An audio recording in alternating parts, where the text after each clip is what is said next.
The Bengals are 2-0, and the Pittsburgh Steelers have yet to win a game through 2 weeks in the 2018 NFL season. I don't know if you could write a better start so far for Houday Nation, but as we stand here, the Cincinnati Bengals are 2-0 with 2 great wins in their pocket. Hey, everybody, how you doing? It's Anthony Cosenza with the Orange and Black Insider coming at you once again. A little bit of a schedule change this week, so we're a little earlier in the week than usual, but we're glad to have you with us, and I am glad to have my usual co-host, John Sheeran, with me here. John, I don't know how many more times I can say it. The Bengals are 2-0. We've got to be excited about this, right? That was a big win on Thursday. I couldn't. That was a fantastic intro, man. You didn't even. Did you just like come up with that like on the spot? Or like, yeah, that's what I do, man. That's what I do. I'm quick like that. Yeah. It's an exciting time compared to where we were last year when we were going into Lambeau Field 0-2. So I mean, I'll take this 10 days out of 10. Yeah, and the schedule parallels in terms of, you know, kicking off Sunday at 10 on week 1 and then getting that quick hosting of a Thursday night game from last year and this year, but the complete opposites in terms of record, performance, all of that stuff. You gotta be pleased. And oh boy, that Green Bay game last year, that wasn't very fun either. But the Bengals are 2-0, and they defeated the Baltimore Ravens on Thursday night. We're going to talk about that. We're going to talk about the Bengals Week 3 matchup against the Carolina Panthers coming up. And we've got a couple of other things we're going to discuss along with listener questions at the end of the show. You can get in touch. I'll give you the number to call or text in at the end of the show, or you can always leave your live questions in the live YouTube chat. You can hit us up on Twitter at Bengals, at BengalsOBI, and we have the comment thread at CincyJungle.com running. So if you're happening to kind of follow along there, we're keeping our eyes on a lot of different stuff. So shoot us a question, shoot us a comment. The other things we want to touch on, Carson Palmer of Football Life came on NFL Network actually the night after. It aired the night after the Bengals beat the Ravens, which was made for a very interesting week and weekend for the Cincinnati Bengals if you were glued to the TV set. And you know, I guess we'll kick off the show with a little different thing than we usually do. Usually we've got a guest to kind of kick off the show. We don't have a guest this week. We've had guests the past few weeks in a row, so we decided, hey, you're gonna hear from our beautiful voices and see our beautiful faces alone this week, and that's how we're gonna roll. But couple of big news and notes, both with the Bengals and within the division. Let's just start with the Bengals, and then we'll kind of go outside of the division from there, John. On Tuesday, the Bengals signed Randy Bullock to a 2-year extension. I think there's going to be some polarizing opinions about this because Randy Bullock has proven to kind of be maybe an okay NFL kicker, and boy, I wish our good friend Scott Schultz was here to talk about this one, because I know how he feels about Randy Bullock. But you know, so far this year, perfect on all attempts, all extra points, and he's made some big kicks. Okay, big kicks in big situations, especially this last Thursday. He had two or three second half field goals that were very big. Yeah, very, very big for the Bengals in that win. He kicked at 90% last year, albeit, you know, lower attempts than most other kickers because the Bengals offense was pretty putrid. Still got to worry a little bit about the long kicks, but I mean, is this a warranted deal for Randy Bullock? I mean, I know he kind of came under fire after missing that kick in 2016 against the Texans on Christmas Eve. Like I said, the criticism on the leg strength in general is something, but he's been pretty good over the past 18 games. I would assume that the timing of this deal would be related to what happened in the NFL over the past weekend. With that is a great point. That is a great point. Like that was something that our CJ readers commented on the announcement, and it's hard to disagree because in theory, like, I don't think they would have too much of a problem re-signing Randy Bullock in the offseason. So to do this now, it kind of sounds reactionary to what has happened. But when just evaluating Bullock in itself, like nothing's really changed. Like he's still, pretty much as good as you can get within 45 yards of the posts. But I think there is a certain distrust with his leg outside of that range. And we've seen in the past, specifically the past year, the Bengals be really conservative between that 45 to 35 yard line on their opponent's side of the field, because I don't think they trust Bullock's leg to exactly kick a 50-yard field goal. Like he's in the bottom in terms of attempts and field goals that long. And yeah, his accuracy is great, but they don't use him for any, low percentage kicks where it could really change the course of the game. So when the Bengals offense, is at the 45-yard line and they absolutely need those 15 yards to get Bullock into field goal range, that's like what needs to happen, because they can't be stopped at like the 36 or 37-yard line and expect Bullock to come out and be Justin Tucker and nail a 55-yard kick. That's just not a luxury that they have. That's just not what you have with Bullock. But with Bullock, you do have a kicker who, to his credit, is not Mike Nugent in terms of extra points now. He's perfect in that regard. He's as reliable as you can get in the NFL now within the 30-yard line. It just sort of limits, what you can do outside of that range. And there is a Marvin Lewis aspect who's more conservative when it comes to 50-yard field goals. But Mike Nugent, when he was here, he still attempted plenty of 50-yard field goals because he had that leg. Randy Bullock just doesn't have that leg. He doesn't have the power. It's not something that is purely on Marvin Lewis being conservative. It's just a fact that needs to be accepted. Yes. And I mean, kind of to your point a little bit, so far this season, he's had he's 4 of 4 on field goals. So, you got to give him credit on that. And he's 8 of 8 on extra points. And as we know, extra points have recently been pushed back a bit, so they're no longer gimmies. So you got to give him some credit there. As you mentioned, 2 field goals last week, both in the fourth quarter. Last week, one was his long, and it was long of the season, a 42-yarder. He hit a 40-yarder. 40-yarder last week, and then a 42-yarder against the Colts. The 42-yarder in week 1 is his longest of the season. The other attempt was in the 20 to 29 range. So, and another in the 30 to 39 range in that week 1. So, I think that's a fantastic point, and one I didn't really think of, because you're a lot smarter than me about the struggles that were witnessed from so many kickers this week, and that'll be kind of it'll be a nice segue in just a second. But yeah, the kicker situation around the league is not a great one, and now when this always amazes me about NFL kickers. Very few of them get drafted. Sometimes an undrafted free agent guy kind of bounces around, and then he'll get a shot. But once these guys make a roster and they can kick a little bit in the NFL, they seem to be able to keep, whether they'll move around a lot, but they seem to be able to play in the NFL for a long time. And Bullock is kind of one of those guys. He's bounced around the league for a handful of years, a bunch of teams, but Nugent was the same way. Seems to have kind of found a little bit of a groove here in Cincinnati. At this point, it's kind of like, well, I mean, he's kind of one of the better ones out there, I guess. And, you look at some of the names that are out there, and it's a bunch of recycled names. Aguayo, one of the big picks, I think it was a 2nd-round pick or something. Yeah. He's still out there and might get a shot somewhere. Kai Forbath, another guy I remember specifically who was very good at UCLA and has bounced around the league. He might get a shot. John Brown, the guy who backed up Randy Bullock, might get a look somewhere. So, but I mean, overall, it's a lot of veteran guys that it's like a musical chairs type of thing. It's very strange, right? The life of an NFL kicker, and I guess Bullock's one of them, but kind of one of the better or best options they've got on the table, especially long term, right? No, for sure, because to your point, I think as long as you avoid a Carlson start or a Aguayo start, as long as you just basically keep your head afloat as a kicker, you're going to have a decent career, or in terms of earnings and experience in the NFL.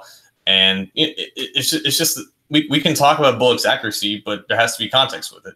And that's, I think, as long as we remember that, we remember who he is. We don't have to overrate him and make him out to be something that he isn't. You know, where you want to place him in the rankings of kickers nowadays, it's very subjective, I guess. But I just think he's good at what he is, and he's not everything that, you know, maybe some of us want him to be, and want to prop him up to be. Like, I will still stand for Jake Elliott. You know, he hasn't been as accurate as Bullock has been in the past couple years, but the Eagles don't, you know, coddle him. They trot him out there for 50-yard field goals, and, you know, we can move past Jake Elliott at this point because Bullock's extension. But regardless, you know, he's a decent kicker, and that's why he has a 2-year deal, which I'm assuming isn't much more than what he was making before. Yeah, and I just to that point, and we'll move on here in just a second, but to your point about Jake Elliott, you know, you look at, yeah, he had a pretty good year last year, but this year so far, 1 of 2 on field goal attempts and 4 of 4 on extra points. You look at Zane Gonzalez, another guy Bengals fans were clamoring for. What, he missed 3 or 4 field goals for the Browns this week, and they should have beat the Saints. And then he missed a field goal again, I think a couple times, once or twice against the Steelers, that caused a tie there.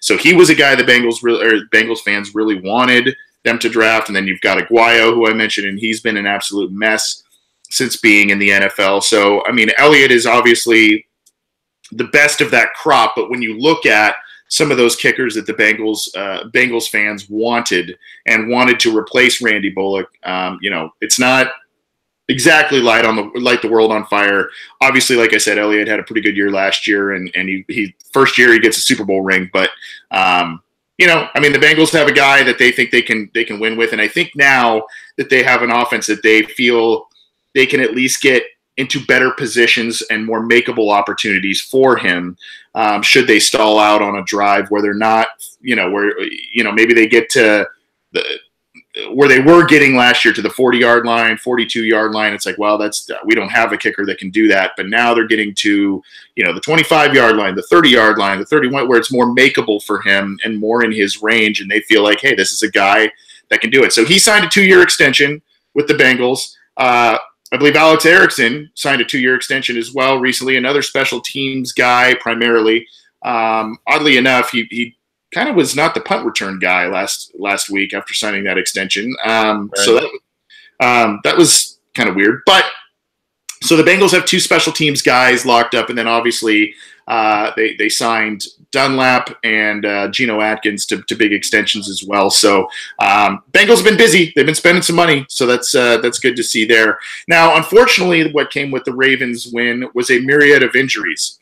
And a myriad of injuries to a lot of big players. Michael Johnson, Joe Mixon, Dre Kirkpatrick left the game for a while with a hamstring issue, but he appears to be okay. Billy Price, you know, and then Preston Brown also sat out that game after dinging up his ankle in the first game. So what the Bengals have had to do because of that, even though they've had a long week to recover, they've had to look at some other outside help. And this is, we kind of said it tongue in cheek, John, after the past couple of weeks. We said, hey, you know, the Bengals, they could make a waiver wire claim after final cuts, but look for after week 1, week 2, when those contracts aren't fully guaranteed for a guy, and they could bring in some outside help. And that's, lo and behold, that's exactly what they're doing. Now, there's a few names that the Bengals have brought in, but the 2 I want to discuss, let's start with, because he's a little less polarizing, but let's start with running back Thomas Rawls. And the last time Bengals fans probably really saw an up-close look at him, he was absolutely torching the Bengals defense in 2015 in a very exciting game that the Bengals ended up winning in overtime against the Seahawks at Paul Brown Stadium to go, I believe, 6-0 at the time. So your thoughts on Thomas Rawls, at least as a stopgap guy. Joe Mixon, for those of you who do not know, had a knee scope done.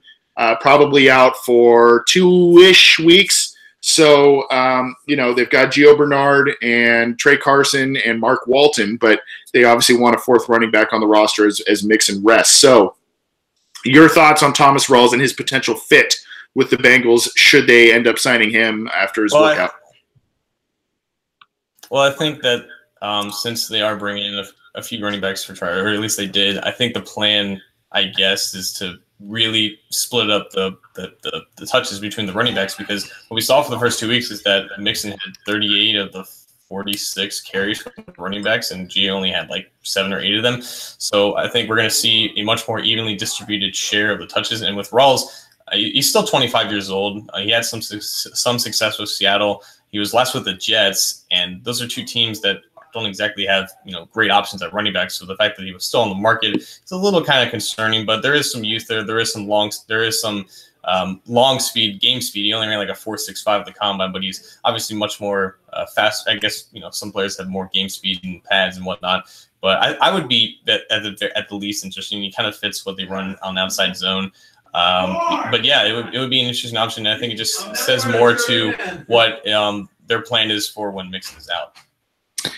Yeah, like I said, last time we saw Rawls, he was torturing the Bengals, but luckily they came up on top on that game. But I do believe, as you said, I think that's going to be the plan with Mixon out. I think there's going to be a rotation. Bernard got more into the mix on Thursday night, and I think partially that was by design, but I also think that was because Mixon exited the game a couple of times because of that knee issue. So, I think that,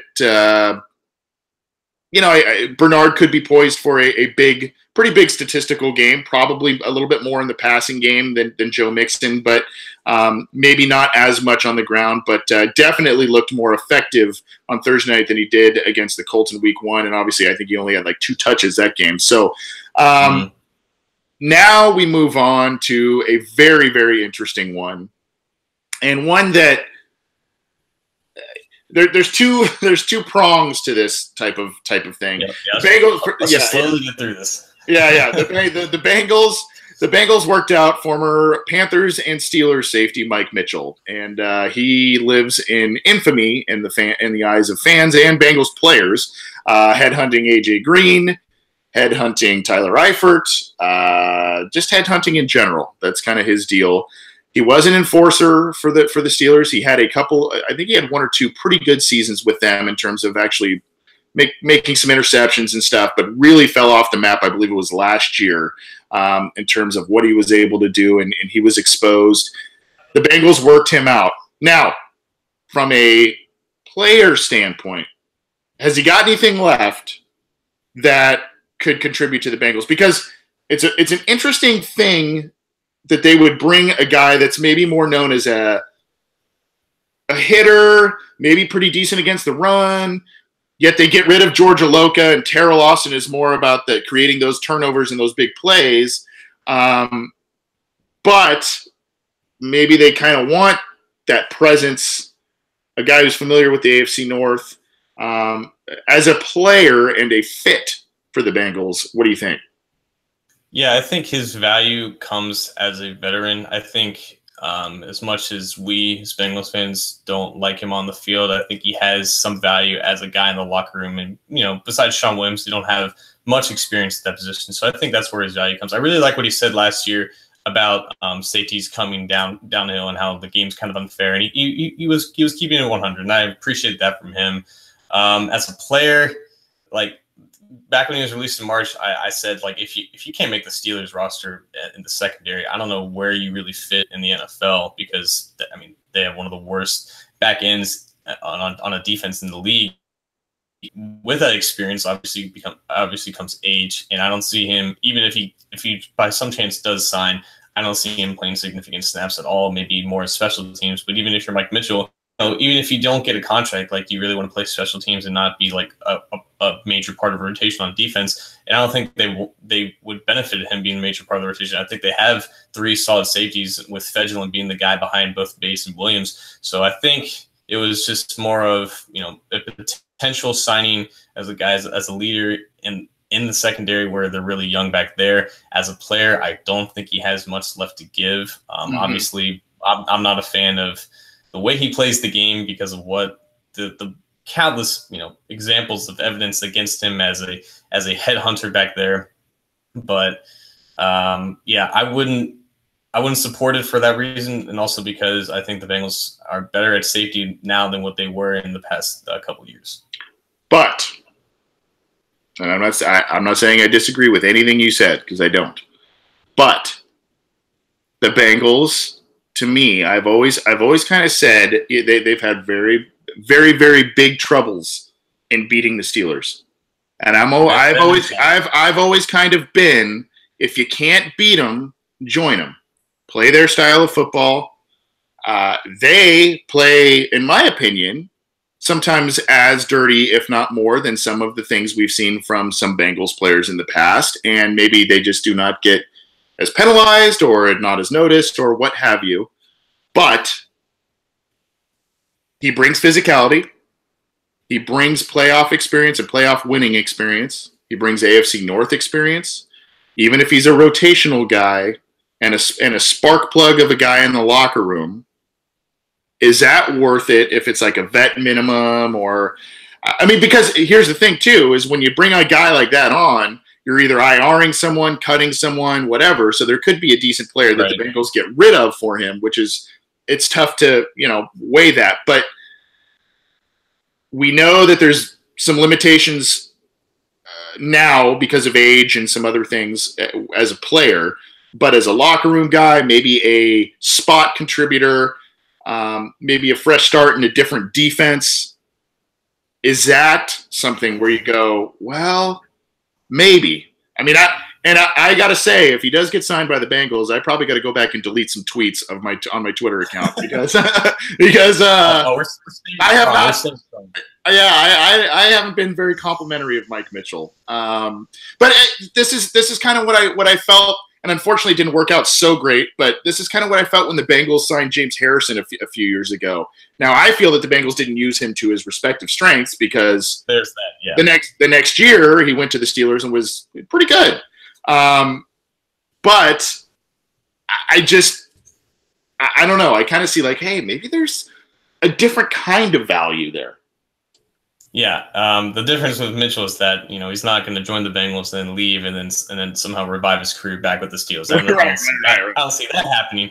But again, big picture, if they bring in Mitchell and end up cutting Brandon Wilson, don't think it makes that big of a difference for the overall impact of the defense. I like Brandon Wilson, but he's not really going to play any much on defense. And if he does, he'll probably bring the same impact as Mike Mitchell will. And I think they're pretty similar at their respective points in their careers. But again, to your point, when the Bengals for one time tried to play to the Bengals or level in terms of physicality, they ended up losing the playoff game.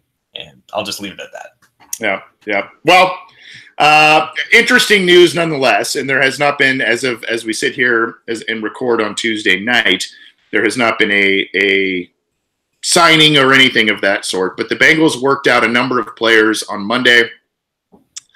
Safety Quinn Blanding and Mike Mitchell, as we mentioned. Defensive tackles Josh Frazier, Elijah Qualls. Defensive end Charles Tapper.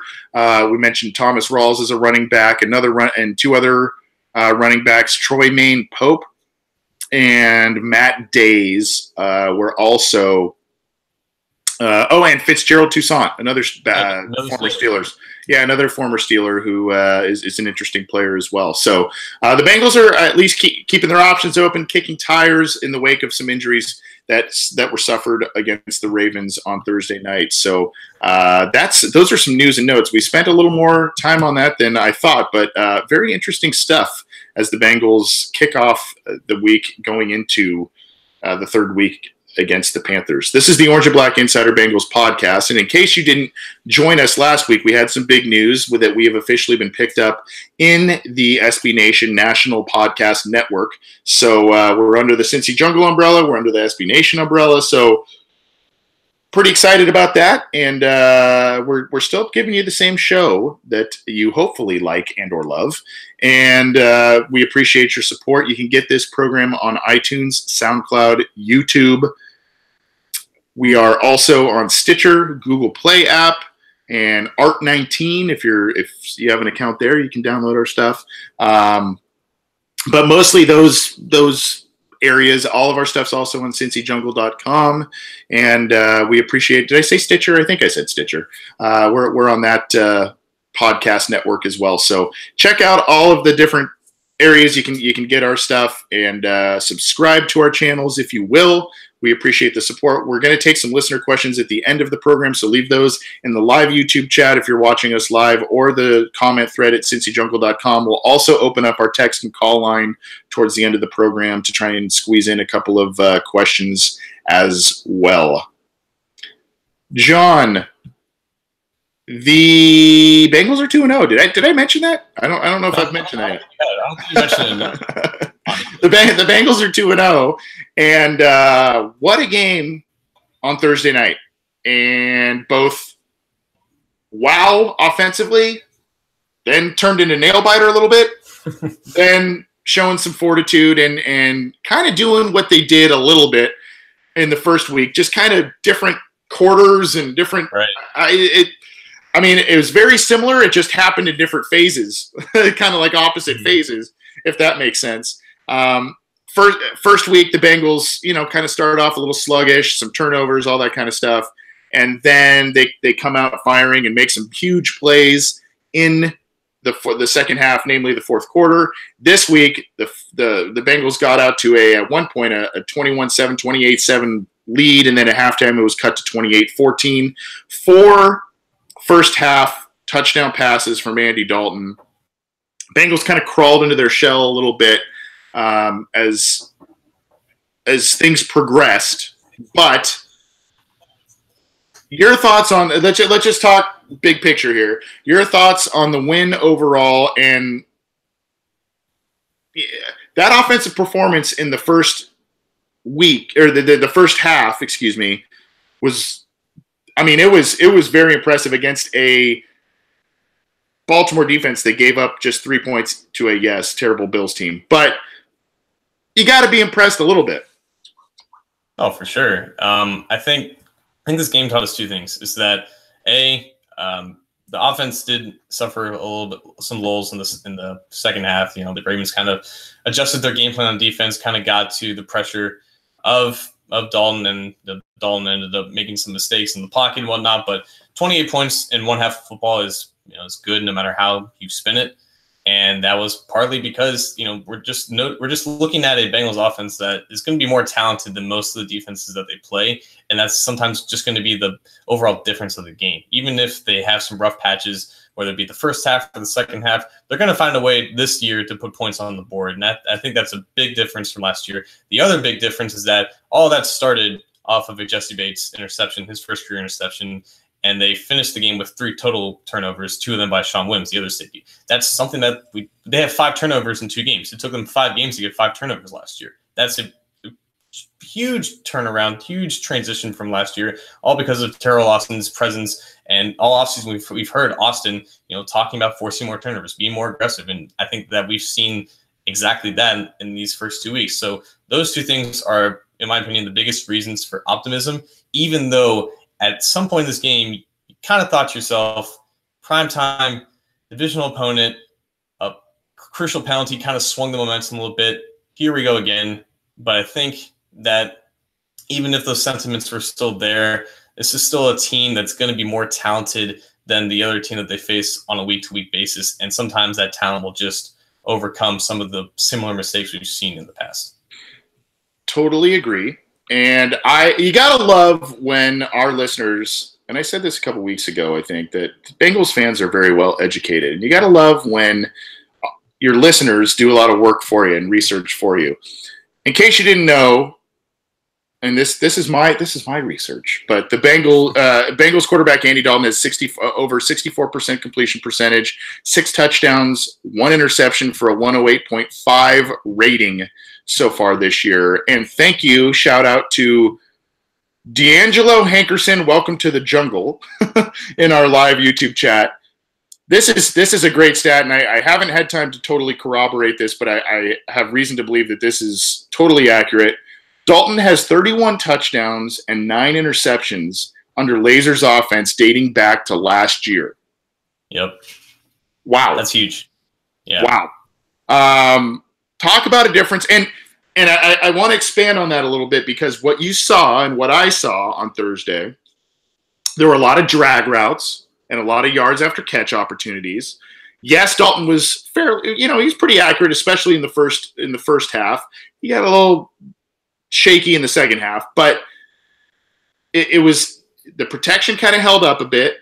There were no sacks against Dalton this week, and that says something with Billy Price out of the lineup for most of the game.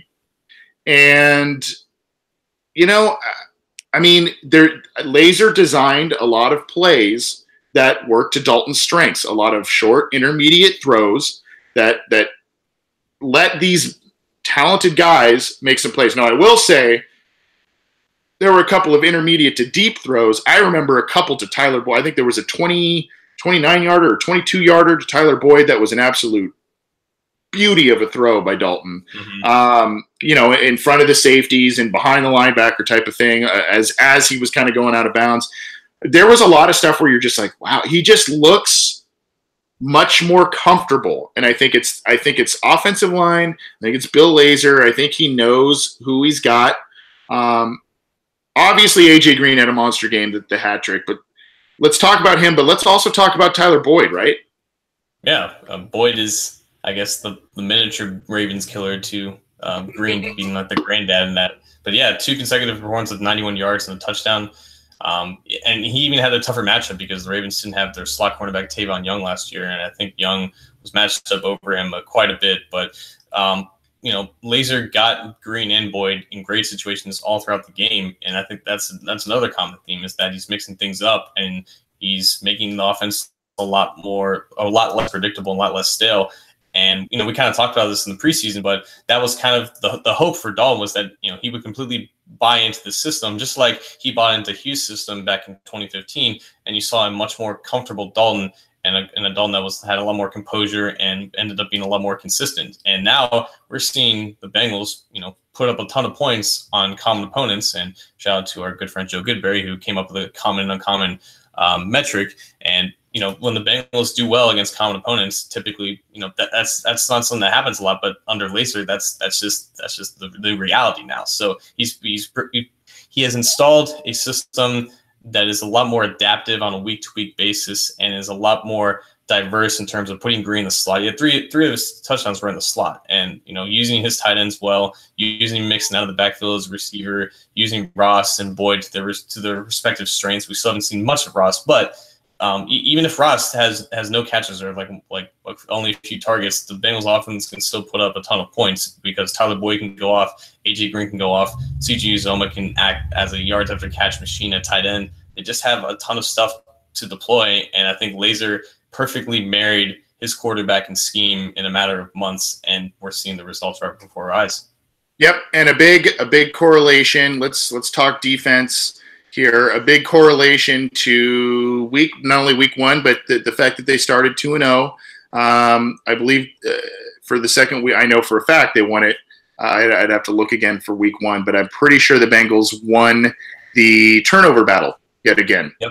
I think it was 2-1 in week 1, and it's 3-0 in week 2 here. 2 interceptions by Joe Flacco, and then obviously the lost fumble by Joe Flacco. You gotta like that. That's the aggression they were looking for. And then obviously, like I said, the Bengals didn't give up any sacks, and they were in Flacco's grill. They netted 4 sacks, but tons of other pressures by Geno Atkins and whatnot. So a lot of good to take away there. Love the aggression. However, still 376 yards passing. Granted, Flacco threw the ball 55 times, but 376 yards passing. You still saw a little bit of the carving up of the defense on the upfront stuff. You know, Jesse Bates almost had 3 interceptions in the game. He had one where he dove, and it was almost an incredible interception. But John Brown came up with it. John Brown also beat Dre Kirkpatrick for a touchdown. Dre was there, but just couldn't get his hand on the ball. So are you still a little worried, especially, we'll talk a little bit more about this in a second, but are you still a little worried about this Bengals defense, especially with Cam Newton, Matt Ryan, Ben Roethlisberger still on the horizon on this schedule? Yeah, and that might be the reason why they were bringing in more safeties, just because more bodies won't hurt. I guess, and like you alluded to, Flacco threw the ball 55 times. I think Andrew Luck threw the ball 51 times, if I'm not mistaken. So they faced 106 pass attempts in 2 weeks and off of 4 days rest. So it obviously wasn't the most optimal scenario for that secondary, but we saw a much more not improved, but a more productive pass rush. And on Thursday night, we got to Flacco a few times, Geno Atkins specifically. They play without, they're still playing without two of their starters at linebackers. Burfict suspended, Brown was injured. But, I think that the secondary I don't think the secondary is a weakness. I think it was just they were just on the field a lot over the past week. And I think, William Jackson has silently been playing at a very high level. Dre got targeted like a ton over the past 2 weeks. And, when you face that much targets, you're gonna end up allowing some big plays, and specifically with Dre, that happens more times than not. But I really like how the safeties have played. Fedulum coming in for Williams in week 1, Williams playing out of his mind in week 2. Bates obviously has had a great start. So looking at the individual pieces, I'm not worried too much. I think it was just the fact that they got up so early, and the Ravens, obviously passed their way back into it because Bengals were playing, playing with a giant lead. You're not playing as aggressive in that sense, but the linebackers and coverage still concern me, but that's just something that's going to be perpetually a problem under Marvin Lewis. And that's just kind of how he runs the defense at this point. We just have to accept it. So if they can, if they can survive those issues, I think, it's not too much to be worried about, I guess. Yeah. Dre Kirkpatrick has had chances at two interceptions, I think, one in each week. Jesse Bates, I said he had one and had his hands on basically 2 others. Sean Williams, interception and a forced fumble. Clayton Fedulum, first week, forced fumble, recovery. So the secondary, even though they're kind of letting up the yards, and it is part and parcel of the linebacker group as well, but they're getting their turnovers. They are getting their hands on the football, and they are making plays, and it's more talented than this, but it reminds me a lot of the 2005 squad that would give up some points, give up some yards, but they would turn the ball over at an incredible frequency, and it really helps out the offense. It really pads the quarterback stats because it shortens the field, all of that stuff. And, Bates' interception, you mentioned that earlier, put the Ravens in a really bad hole right away. Sean Williams, as pissed as we were at him in week 1, he came out and played. That was probably the best game I've ever seen him play, to be honest with you, in a Bengals uniform. I thought he played outstanding. You said William Jackson, he's not making the huge plays, but he's kind of, for the most part, holding down the fort. Dre Kirkpatrick's been a little bit of a roller coaster. There's been some really good, and there's been some other stuff that's not been good. Before I get to one final question on this topic, on this segment, John, your thoughts on the officiating? Because last week against the Colts, Carlos Dunlap was flagged, which could have been that could have turned the entire game around. Luckily, the Bengals defense held strong and didn't let up any points, I don't think, after that. But very, very questionable roughing the passer penalty against the Colts and some other stuff. This week, there was a very ticky-tack pass interference call against Dre Kirkpatrick that led to a Ravens touchdown. There were other. I can't even recall them all. And it was against both teams, to be honest with you. It wasn't just. Yeah. I'm not sitting here going, "Hey, the Bengals got jobbed." It's against both teams. So. Is this new rule? Are the refs still kind of trying to figure everything out with the new rules with body weight on quarterbacks? And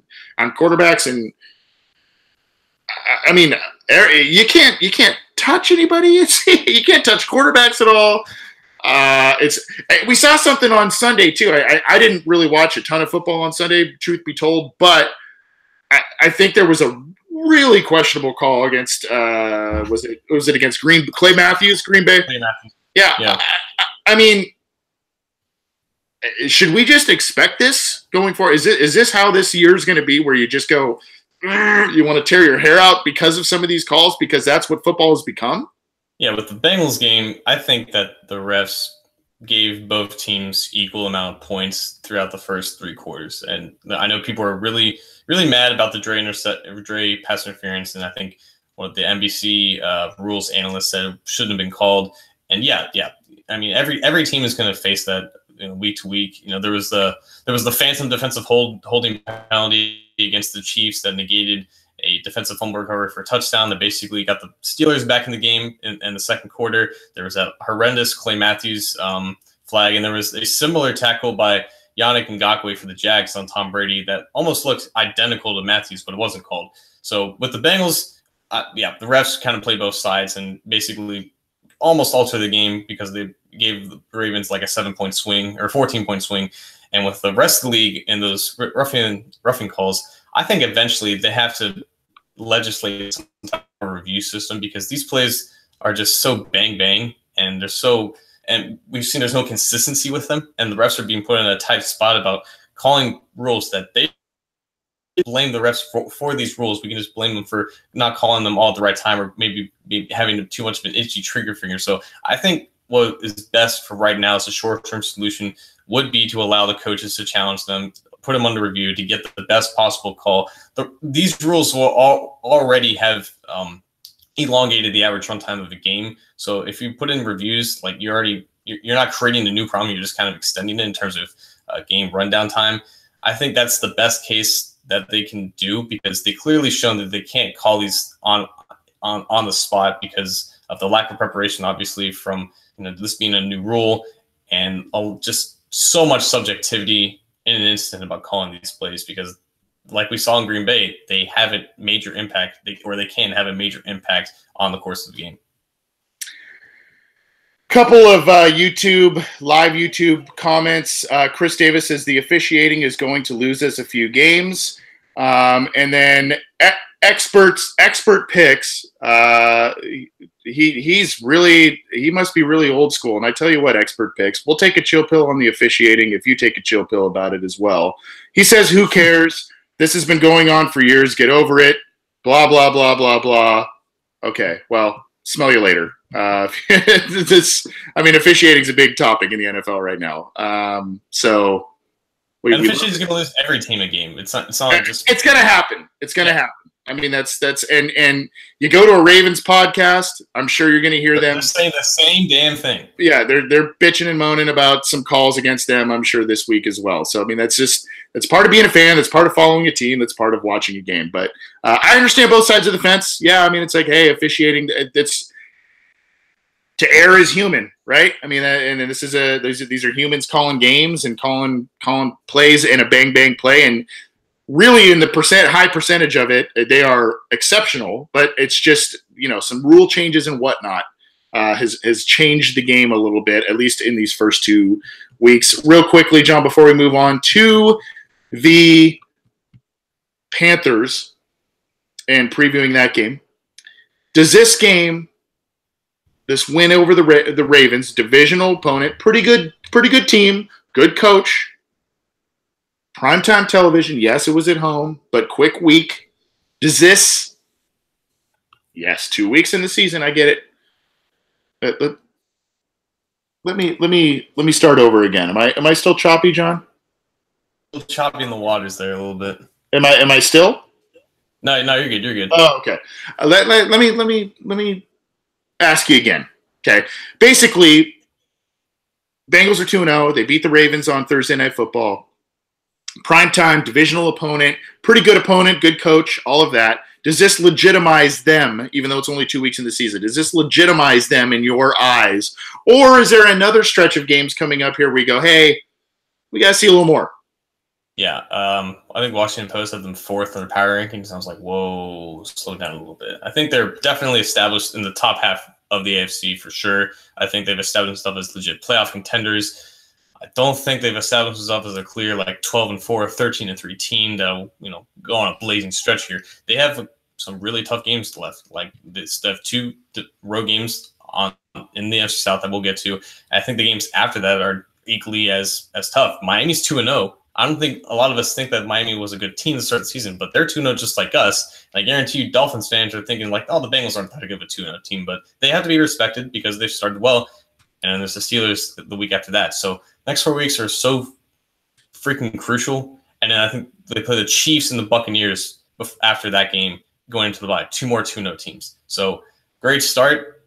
Probably needed that start because they're probably going to give up a couple wins just because of the nature of the NFL. I don't think that this confirms that they're going to be, division champs, even though there's a lot of turmoil going on with the rest of the AFC North. It was a good start, and they still have a lot to prove, I think. I agree. Very, very good start. I think most fans kind of said, hey, you start off 1-1 here.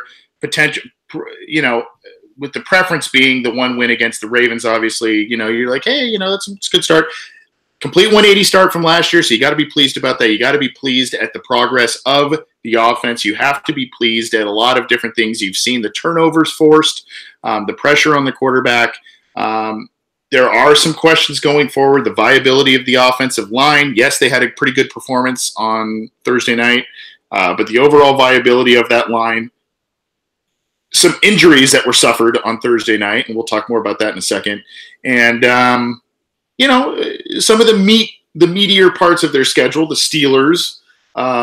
You've got a couple of pretty good NFC South teams coming down the pike here. This isn't going to be a 16-0 season, guys. I'm sorry to tell you. And if it is, I'll do something crazy on the air for you. But it's not going to be a 16-0 Bengals season. It could very well be a very good season for them, and they're on the pace for that. But they're going to lose some games, unfortunately, and it's a matter of who they beat and some of these stronger teams. But as of this point, there's I think 7 2-0 teams, and the Bengals look like one of the better 2-0 teams that seem to be out there at this point, and you got to be happy about that. This is the Orange and Black Insider Bengals podcast. I'm Anthony Gazenza. He's John Sheeran. We are part of the SB Nation podcast network now, and we are very pleased about that. You can get this program on iTunes, SoundCloud, YouTube, Stitcher, the Google Play app, and all of our content is on cincyjungle.com. You can get in touch with us on Twitter at BengalsOBI, via email, theobinsider@gmail.com. We're going to open up our phone and text line in about 5 minutes to take just a couple of questions because we're running a little late here. But we're going to open that up in just about 5 minutes to do that for you. And you can join us live if you'd like every week. Usually it's Wednesday nights. Unfortunately, we had a little bit of a schedule change tonight. But you can join us every Wednesday night via cincyjungle.com and on YouTube. The number to get in touch with us, you can start sending texts if you like right now, 949-542-6241, 949-542-6241. You can text us. Hold off on the calls for about 5 minutes if you could, just because we're going to preview the Panthers game in just a second, but we will be taking texts in the meantime and taking calls in just a few minutes. But we'd love to have you join us live if you're a subscriber to this podcast and you're able to. We'd love to have you do that. So subscribe to our channels and keep listening. We love you guys. We appreciate all the support that you guys show us week in, week out, and we love doing this program for you. John, the Bengals now, I guess it's kind of another big test coming up. They travel south, and it's one of 2 straight trips to the south, and they go to Carolina. Carolina's 1-1, and they've been kind of the thing that worries me, well, there's a couple of facets here that are going to play huge into this game. I guess the first facet is the multi-dimensional talents of Cam Newton and Christian McCaffrey. The Bengals have traditionally not done well against very good quarterbacks who can run and can throw. Now, you can debate how accurate Cam Newton is with his arm, but bottom line is he puts up immense stats, he wins games, and he does it with his legs and his arm. He's gigantic in terms of bringing him to the ground. And the Bengals have faced two quarterbacks this year who are a bit more traditional pocket passers. Yeah, Luck can maneuver around a bit, but They haven't faced a Newton this year, and they might get Preston Brown back, their middle linebacker. I'm a little worried. You know, I mean, the tight ends and running backs in the passing game have carved up the Bengals, not only in these first 2 games of this year, but just kind of traditionally. That's how it's been. Last time they faced Newton, he had a pretty good game against them as well. Are you worried about just not necessarily overall team talent disparity, but just the matchup problems that these guys create?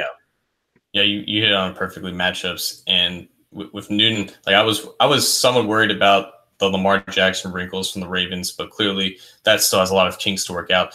Cam Newton is like the best running quarterback in NFL history. Like at this point, he's probably past Vic in terms of production, and he's just a menace on the goal line to stop on those read options. And that's like the best goal line offense that you can have when you have a bunch of options in terms of whether it's read or just RPOs or just something like that. So if the Bengals allow, typically they play bend don't break defense, but they allow Carolina to get into scoring range. Cam Newton has the tools, the physical tools, and now he has a couple of weapons to his arsenal to get into the end zone against Carolina at home. So that in itself worries me. Cam Newton, I think, is one of the more underrated quarterbacks in the NFL. His production doesn't always tell the whole stories, but like when you just watch the film and watch how accurate he is and watch some of the drops that he has to go through, like he has some placement issues down the field, but I think he carries his team more than I would say at least 95% of quarterbacks in the NFL. And he's going to have to do it again against a defense that is going to pressure him against a bad offensive line. He's going to try to make some plays with his legs. He's going to try. The Bengals have to do a good job of containing him in the pocket because that's so impossible to do. And if he steps up, they have to collapse down on him quickly. And I don't know if they're going to be able to do that for 4 quarters. So I think that the offense is going to be relied on to put up a lot of points. And there's the Christian McCaffrey angle and how he's like their top receiver right now out of the backfield and how they use him in the slot and outside. So the Bengals linebackers going up against McCaffrey, that's another matchup to watch. And we haven't even discussed the Panthers defense. They have a very good defensive interior and they have the best linebacker in the game. Kuechly is going to be it doesn't matter how clever your offensive scheme is. Kuechly already knows like the front end of your offensive playbook. He already knows it in his brain, and that's why he's able to play so quickly and so fast. So those players are at the top of their game, and they're at the top of the NFL. Those specific positions, in my opinion, playing them at home in a hurricane, it's going to be tough. Yeah, the hurricane angle is interesting. I didn't really think about that. I don't really have to think about hurricanes where I live, so I guess unfortunately, I sympathize with those. You're more of a fire guy. Fire and earthquakes. That's what we have where I'm from. I definitely sympathize with those who have to suffer through that. And yes, for those in that area, I hope you are all doing well, and I hope if you're a fan of this program and or Cincy Jungle, in general, I hope everybody out there is doing okay. I know there's been a lot of damage. There's been a couple of deaths and even some injuries and whatnot. So stay safe out there if you're out there.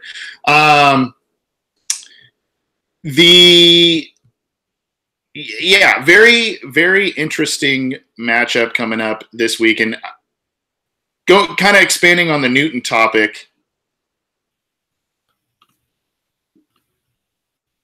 I'm encouraged because the Bengals employ, and now Michael Johnson, unfortunately, seems to be out for a little while. He's a big guy. Carlos Dunlap, big guy. Geno Atkins, not tall, but incredibly strong guy. Billings, big guy. Sam Hubbard, pretty big guy. So I'm encouraged in the fact that the Bengals have big guys to combat a big guy like Cam Newton. Should he scramble around?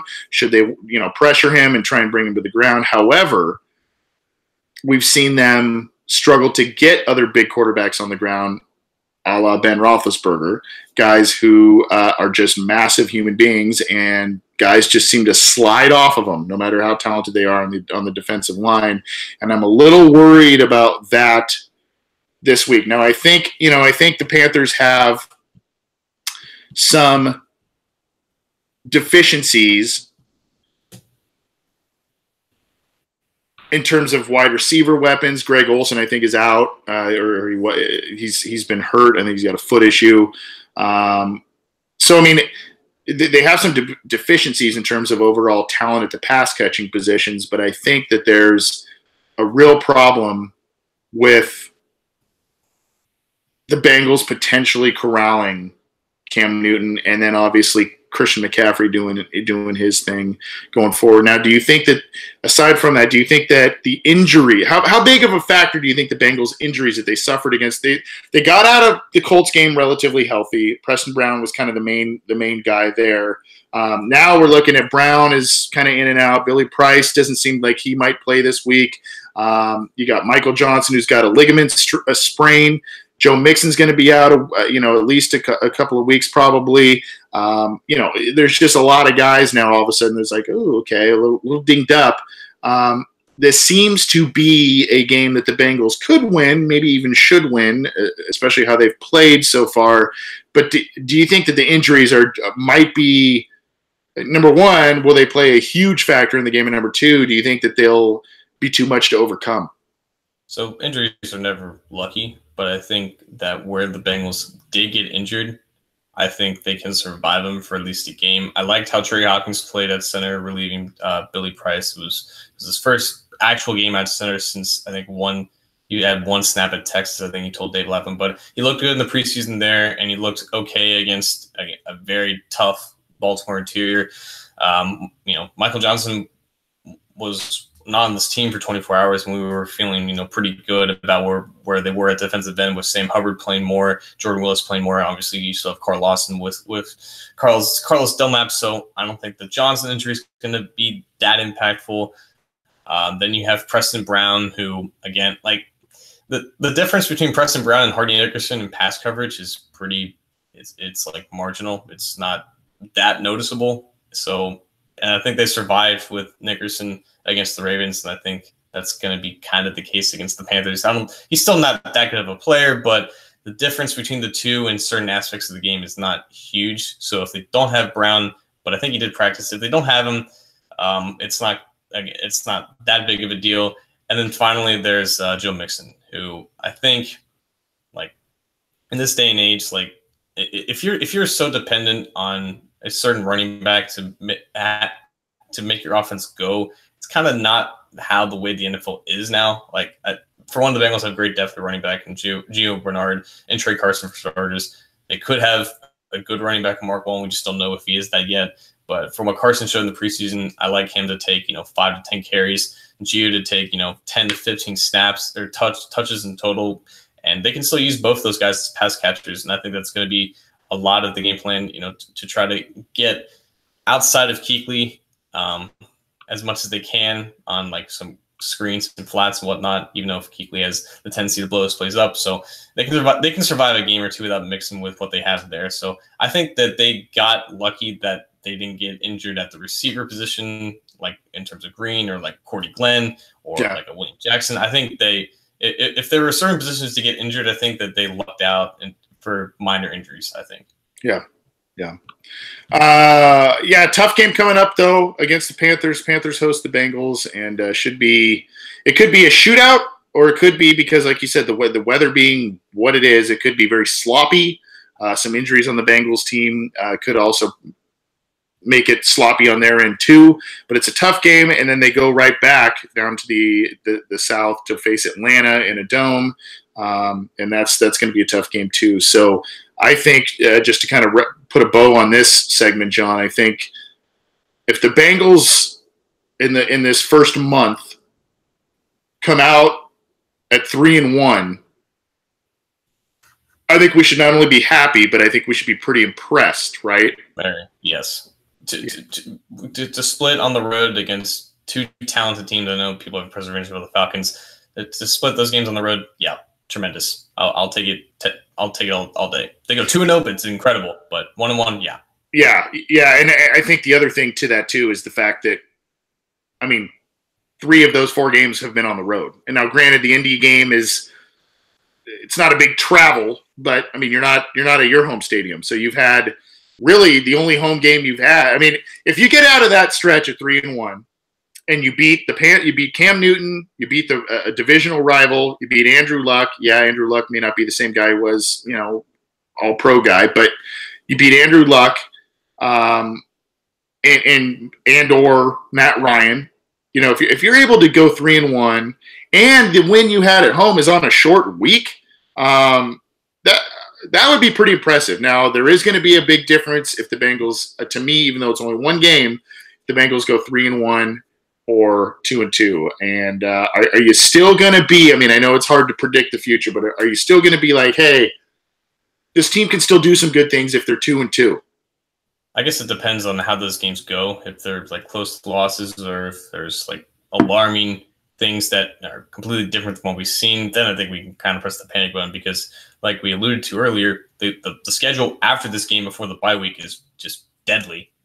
And the easiest game record-wise is Pittsburgh, but it's Pittsburgh. So again, this is a very important stretch while they're injured. If they can go 1-1, keep their head above water, they'll be in a much better position, obviously. Yep, and then you get Burfict back, Yep. and some of these guys from injury potentially mix in and whatnot. So then you're kind of all systems go again after this first month, which is pretty good as long as everything kind of continues on. There are a number of questions that we want to get to, both that have already been sent to us and or ones that we've been asked kind of throughout the week about a lot of different things. So we'll get to those in just a second. But John, I want to take just a couple minutes and talk about the Carson Palmer of Football Life documentary. I did not see it. I have it recorded and I plan to watch it in the very near future. Unfortunately, some stuff came up this weekend where I just was unable to watch it. I know, and unfortunately, we didn't get to preview this last week with you. You had been in contact with someone at NFL Network who had sent you kind of a sneak preview of the show itself.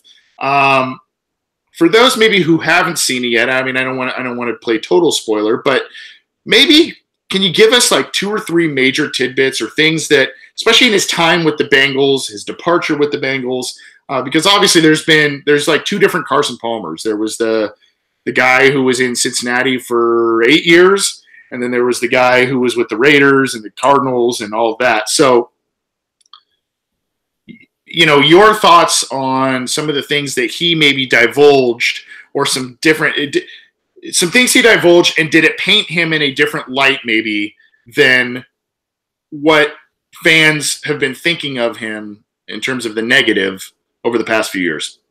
So literally the first thing that came up was his distaste for selfishness in the game, specifically quarterbacks. And they talked about his retirement kind of embodying that, and how there wasn't any press conference or big thing about it all. He just packed up and left. Even John Kidna, who was interviewed for it, was like, I'm surprised he's letting you film all the stuff about him. So that was an interesting start to the program, because again, we don't know that much about Carson because he didn't really let us into his life. And that non-BS worker who battled back from multiple injuries, that's the Palmer I think we need to remember him as. He had a lot of bad injury luck, and obviously left Cincinnati in a bad way. And when he did leave, I was still relatively young. But he was my hero. You know, I had a fat head of him in my room, and ball jersey, you name it, man. He was the guy for me. And there was a lot of kids my age who were named Carson who went to my school, and yeah, right there. And that's the power of public perception, because it was spun that he was the quitter. But, you know, time passed, and I now know that he left because he couldn't fight Mike Brown anymore. And he fought to modernize the Bengals and get them to the next level. And Brown simply stuck to his 20th century ways. And Palmer just wanted out of there because he just couldn't take it anymore. And that's something that we didn't know at the time. You know, it wasn't the social media age as it was now. And I don't blame him now. And nobody who calls himself a Bengals fan should, because there's no doubt that he was the best thing that happened to this franchise, and this is the most talented quarterback that this team has had since Boomer Esiason. The numbers are going to favor Dalton because of time and era differences, but Palmer was extremely more talented than Dalton, and there's just no other way around it. So Palmer should be recognized as a hero in the Bengals fan base, and I think that this that his football life really paints him in that picture and gives you perspectives that you just didn't know at the time, and will give you a new perspective about him if you feel a certain way about him. I haven't watched it, but I know. I mean, to be quite honest with you, to share a personal story, my wife's a couple years younger than Carson Palmer, and they shared a carpool their freshman year of high school to high school. Damn. Yeah, I mean, so there's just weird connect because he went to Santa Margarita High School. That's where my wife went.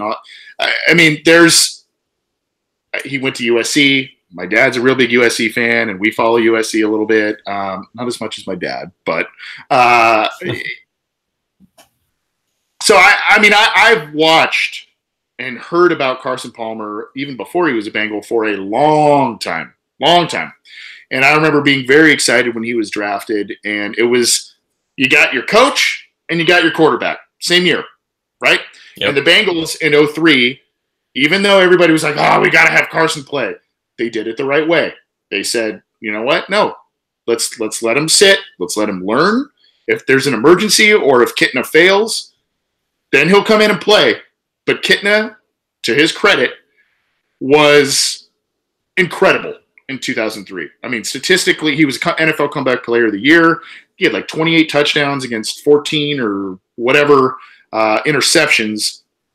Very, very good year from him. And I think, unfortunately, there's a little bit, and I only read about this, I didn't see it, but Carson touches on Kitna and his departure from the Bengals as maybe a reason or one of the things that really stuck in his craw about how he and John Kitna were tight as a double knot. I mean, they were very close. And I remember in his first couple of years when Carson had immense success, he directly credited John Kitna for that.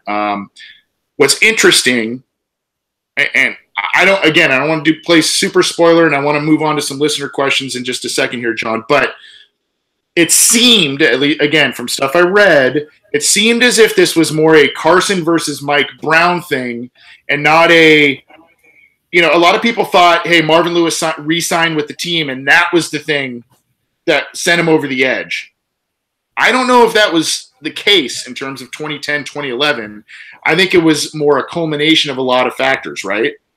Yeah, it was essentially he wanted changes with the way they operated. He didn't have a problem with Marvin, and obviously when they let go of Kitna, he was really distraught about that.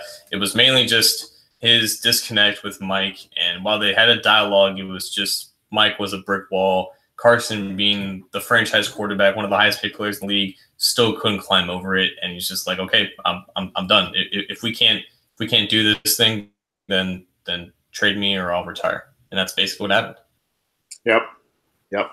So very interesting stuff, and if you get the chance, definitely watch it. I know I'm going to. So, what was interesting, I saw at least that night, they played the Carson Palmer of Football Life, and then they played the Chad Johnson of Football Life right after it, and that is an incredible watch. And then, I think it was a year or two ago, they did a Paul Brown of Football Life, which was incredibly well done.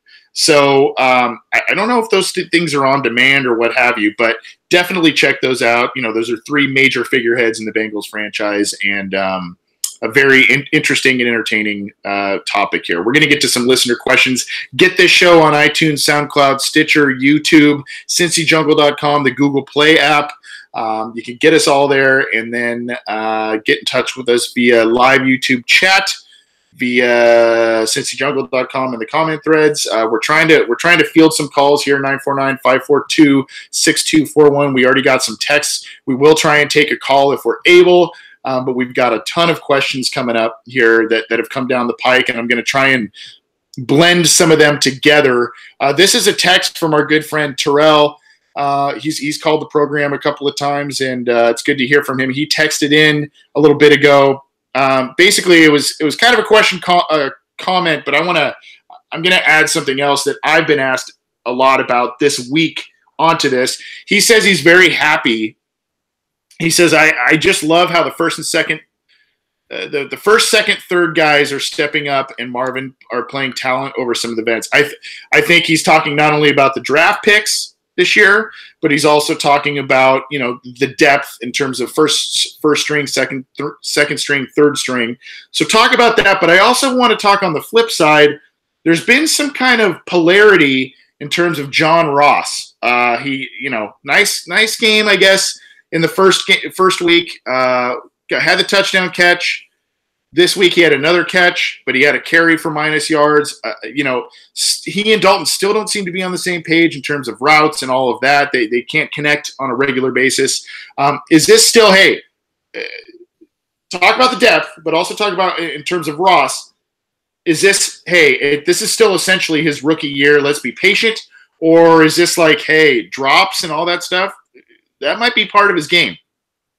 Well, for starters, like the reason why the Bengals suffered so much is because their draft classes in 2014, 2015, they just flat out weren't good. So there was complaints about, they're playing vets over young guys. Well, the young guys weren't exactly good when they came out of college. The 2016 class, the entire class, sans Cody Core, I guess, looks really good for what they do. 2017 is looking about the same way, and now 2018 is looking about the same way too. So the talent is in the younger part of the roster, and that's basically what's playing. And I think that's, I guess, a different mentality from what we've seen in the past and how they moved on from veterans. But they're definitely more reliant on young guys because the young guys are finally starting to step up, and they're actually good players, and not like the other crap that they drafted from 2014 to 2015.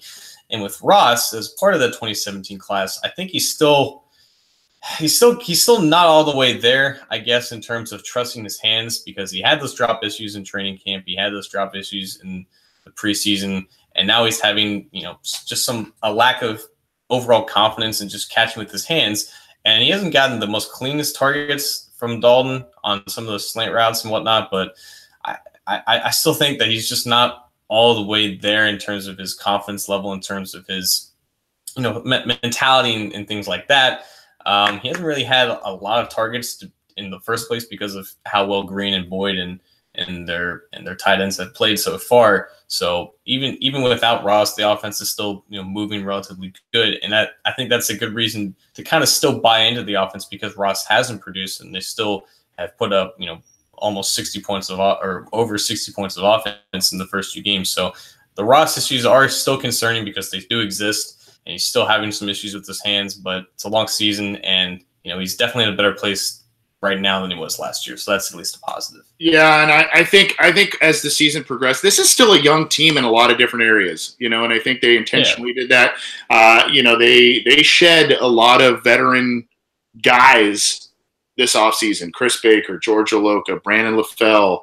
The list kind of goes on, and to give way for, you can say Michael Johnson, but Michael Johnson came back. But they gave the chance to, and luckily, unfortunately, it was because of an injury mostly to Michael Johnson. But Sam Hubbard came in and he played very well. Had far more snaps on Thursday night. He played well. So you got to like that. You got to like the depth, especially at wide receiver. Ross withstanding and not withstanding, because he's got the potential. But Tyler Boyd is stepping up big time. AJ Green, the fumbles are really bothering me, but he's got 4 touchdowns in 2 games, so whatever. It's like, okay. So you got to like some of the depth in some areas on this team that maybe lacked a little bit of it last year, or if they had it, it didn't really always come to the surface. So you got to like that a little bit. Another one that's just kind of a general question that we've been talking about, and I meant to talk about this in the opener, and I don't think we did. And if we did, I'm sorry. It's been a long week, and I am dog tired. But I want to talk about the relishing in the Steelers drama. I don't think we really talked too much about it because we got onto the Mike Mitchell thing, and we got onto. So in case you haven't noticed, the Steelers are 0-1-1. Very, very easily could have been 0-2 with a loss to the Browns in the opening week, and they lose this week to the Kansas City Chiefs. Their defense really let them down. Antonio Brown has been a drama queen, especially since this loss against the Chiefs on Sunday. Not only kind of making some obscure tweets and kind of pouting that day on Sunday, but did not show up to something on, I believe, Tuesday. He didn't show up to film workouts or whatever. Then you've got the Le'Veon Bell drama and the offensive lineman talking about that. I guess my question here is, of course, I think as Bengals fans, we're sitting here going, yeah, you got it. Finally, they get the taste of the drama, right? But we've seen the Bengals have those problems, even though they have immense talent. And either they get to the playoffs and they fail, or they have high expectations and they fail. You know, remember the T.O., Adam Jones, all that kind of stuff. Are the Steelers, I mean, I would guess they are better well-equipped to handle this stuff and to be successful, but even for them and their organization, is this too much for them to handle? Yeah, I'm just sitting here on my porch. Where's the Kermit tea, yeah. right? The live-action Kermit GIF coming at you. Watching all this. It's fantastic because I think something that a lot of us Bengals fans know, but maybe the national perspective didn't know, is that Mike Tomlin's not the greatest at managing his talent. And we've seen that from guys, you know, Bell in his early years, you know, with the drug charges and whatnot. Now he's out partying in Florida, you know, away from the team with, you know, his name and lights in the club. Antonio Brown's threatening reporters to knock them out, you know, causing trouble on Twitter, not showing up to meetings. Ben is, you know, still Ben, is kind of deflecting blame. You know, the offensive coordinator's under fire. They're winless. They're facing a Tampa Bay Buccaneers team that's lighting the world on fire. It's all great, and we have seen in the past that they have been able to overcome some stuff as the season goes on because they are just a talented team, and for the most part, they have a solid coaching staff around Tomlin to kind of compensate for his lack of leadership issues. But this was a year that, you know, the more knowledgeable people predicted that we would see a regression from the Steelers, and we're not. Sometimes regression will take multiple, you know, avenues, and sometimes it just happens to be that your team falls apart from multiple cancer cells infecting everybody else, and you have a host body in Mike Tomlin who's not able to counteract this with any proper medicine. So, yeah, the Bengals of old, they would have these issues, but obviously Marvin Lewis has enacted a more culture change. They have some on-the-field issues with Burfict, but that's completely besides the point from these specific issues. But it's great, and this is about as good of a start that you could hope if you aren't a fan of the Steelers like we are. Yeah, I mean, you look at, gosh, let's go back to the millennium, the turn of the millennium to 2000, right? That's 1, 2, 3, 4, 5, 6, 7, 8, 9, 10, 11, 12, 13, 14, 15, 16, 17, 18 years, right? And not including what's happened so far. So 2000 through 2011 or 2017, excuse me. The Steelers have not made the playoffs in a span of 18 years. 1, 2, 3, 4, 5, 6 times. So they've been in there 12 of 18 times. And guess what? Only one time of those 6 did they have a losing record. They were 6-10. 2000, they were 9-7 and didn't make it. 2006, they were 8-8 and didn't make it. By the way, they knocked the Bengals out of the playoffs that year on an overtime, I think it was an overtime miss by Shane Graham or something like that. 2009 didn't make it. They were 9-7. 12 and 13, they were 8-8. So even when they're not making the playoffs, they are right there. Yep. And that's with Cowher. That's with Tomlin. I despise almost literally everything about that franchise and their fan base, but I respect the hell out of what they do and how they win. They win, and they win big games, and they win. They're physical. They win. So that's why I think we can sit here early in the season and go, "Hey, Bengals are 2-0, all right," and the Steelers are winless and a mess. How many times have we seen them do it late in the season? They put a run together, they get guys back, and all of a sudden, you know, things are different. We've seen it a ton of times. I mean, heck, I can go back to that 2005 season where the Steelers weren't even going to make the playoffs. They had a late run. Then, obviously, the Bengals faced them.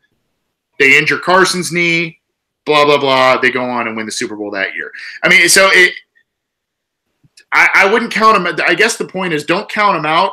Be happy about it right now. It doesn't look great for them right now. I think, you know, some of their best players are disgruntled, and other good players are disgruntled at their best players. So they're kind of a mess right now, but don't be surprised if about midseason they figure stuff out and they go on a little run, maybe even at the Bengals' expense, unfortunately, because that's what they do. That's the Steelers, and that's what they do. So interesting stuff going on with the Steelers. We're going to get out of here in just a second, John. We had just let's go with maybe two, at least one more quick text. Sam texted us saying, huge fan of the program. Thanks, Sam. Appreciate it. Texted a couple of questions, but we already talked about one of them. So let's talk about, he wanted to know about Dre Kirkpatrick's play so far. I kind of mentioned it as a roller coaster. There's been some good, some bad calls against him. I saw a dropped interception last Thursday that could have, again, I believe that it led to a Ravens score. So that changed the game a bit. I think at this point, Dre is a number 2 corner. He's pretty good at it. And that's the ceiling, because he's going to give you some frustrating stuff, but he's got the height. He's got the length. He's disruptive. You could tell he annoys receivers. I know that. He annoys them because he gets his long arms in there and he jams. You could tell he annoys them. But there are times where he's like an inch away from a big play, or I think we mentioned last year at the end part of last year, he was basically the most penalized defensive player in the NFL from 2015 through 2017. So there's good and there's bad. And let me tell you, just by the way, there is some very good. If you go on Twitter, he had a very cool pregame thing on Thursday Night Football where he was at a retirement home dancing to some old school Snoop and Dr. Dre with some 95-year-old ladies. Very, very cool. And that's the kind of stuff you got to love. But as a player, ups and downs, your take on it, you're the film guy here. Your take on him so far in just 2 weeks in the season. Dre is Dre. Like, I don't know why, like, he's a quote-unquote number 2 corner, but they leave him on one side. So teams, if they have a brain, can match up their best receiver who can just destroy him on any kind of route where Dre has to turn his back to the ball. He's very susceptible to giving up a catch because he just has absolutely, and I mean 0 ball skills. The man cannot catch a ball, and that's why he's a defensive back. But there's a definite difference between him and Jackson in terms of feeling the route, staying in a receiver's hip pocket, and then feeling, when that pass is going to come in at the top of that route, and Jackson's able to turn his head around, make a play on the ball. Dre just kind of panics and just focuses on the receiver, and then he puts his hands up too late, and that's exactly what happened with the touchdown. It was quote-unquote great coverage, but it was also a perfect example of just horrendous ball skills. So he's always been the corner who was best at facing the ball at all times, but he's also extremely suspect to double moves and off coverage. So it's kind of like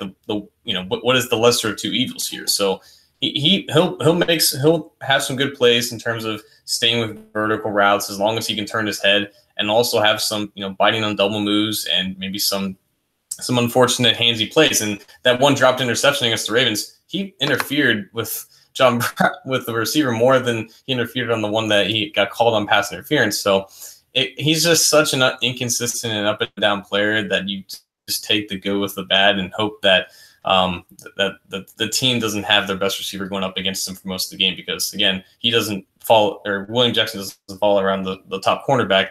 Dre is just there on the left side of the defense, and whoever he goes up against, he goes up against. Yeah, Darqueze Dennard has had a pretty nice start to the season. He's had a couple of issues in terms of some plays being made on him, but I thought he played pretty decent last week, and he's been doing some stuff. I'm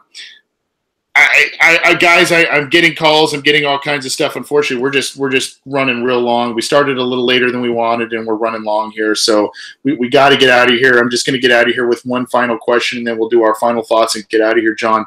And I'm going to kind of spin on this.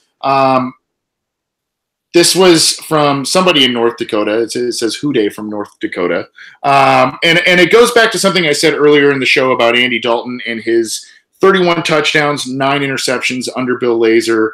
Basically, this texter said, what do you think about Dalton being third in touchdown passes in the last 16 games? Also very high in quarterback rating, averaging 3 touchdowns a game so far in 2 games. Your thoughts on his play, not only under Laser, we talked a little bit about that, but is this sustainable? Is this Dalton and Laser relationship, is that building something kind of like what he and you had, where it's sustainable, and for the most part, he is going to be lights out for the majority of the year? Or should we still expect those Andy games, those bad Dalton games, or bad Andy games going forward, even though he seems to be very comfortable in this system? Yeah, that's what I just kind of don't know at the moment, because we could expect those bad games from him against common opponents, but like we mentioned earlier, that whole narrative has flipped upside on its head. And now it's the games that are against uncommon opponents that we have to worry about. But again, logic would state that a team that you don't play that much, they aren't as prepared for you as like a divisional opponent. So it always was just who he plays that was really indicative of how he was going to play. Mm-hmm. But now we don't really have that metric supporting us. So how he plays on a week-to-week basis, it just really depends on if the protection stands up and if Laser continues doing what he's doing. And what he's doing is something great and something that we saw from Hughes. So is it sustainable to the point where he will keep on his pace and throw for only like 8 interceptions and 40 touchdowns? No. I think he'll be on a slightly lesser pace than what he was going to finish with in 2015. And that was still with a very high passer rating. That was still with a very high adjusted net yards per attempt. As long as he's not getting sacked, those demons in terms of his internal clock won't be that big of an issue. As long as receivers are getting separation quickly where he can get the ball out, it won't that will still be a good thing to do. As long as his receivers don't drop dead from injuries, everything's going right. And as long as things stay the same, I don't see Dalton drastically dropping in terms of efficiency. But again, the season's long and teams will adjust, and maybe the Ravens will come back with a different game plan and get him more rattled early on. So I guess just to wait and see. But I like what we've seen so far, and that's basically all we can say at the point. Yeah, and in terms of Dalton and Laser, there's been good. There's been mostly very good, but there's been some. And what I mean by that is slow start against Indy. Then you kind of say, if you want to call it second half adjustments or whatever, some nice things there. Yes, the defensive touchdown basically iced the game, but started playing better in the second half. Opposite deal on Thursday night, got off to a red hot start, and then kind of crawled into a shell in the second half, which allowed the Ravens to come back a bit. So that worries me a little bit, but I like the dispersal of the passes. He hit Uzama, Croft, and Eifert last week. He hit Gio. He hit Joe Mixon. He hit Tyler Boyd. He hit A.J. Green. He hit John Ross last week. A lot of guys. I think 9 guys caught passes last week, which was against the Ravens, which was awesome. He dispersed the ball pretty well in the first week as well. So I like that. So, yes, A.J. Green had his 3 touchdown catches, but it's not, 15 catches for – it's not all A.J. There's other stuff and other contributors going on, and I like that. AJ, yes, is the focal point of this offense, and the passing offense should go through him. But obviously they've got Eifert back and kind of on a pitch count, and they've got some other talented guys. Boyd is stepping up big time. So you got to kind of like a lot of what's kind of going on there, and a lot of the dispersal of passes going on there. So that's going to do it in terms of listener questions tonight. We appreciate all of that. You can get in touch with this program live every week via YouTube on the chat. We're live every week. You can also get us in the Cincy Jungle chat or on our Orange and Black Insider phone line, text or call. We didn't take calls this week, just text, but we appreciate it. We were kind of short on time, and we appreciate all the questions. You can also get this program on iTunes, SoundCloud, YouTube, Stitcher, and the Google Play app. And all of our stuff is on cincyjungle.com. We appreciate all of the support and all of the subscriptions. John, final thoughts, and maybe a score prediction for next Sunday.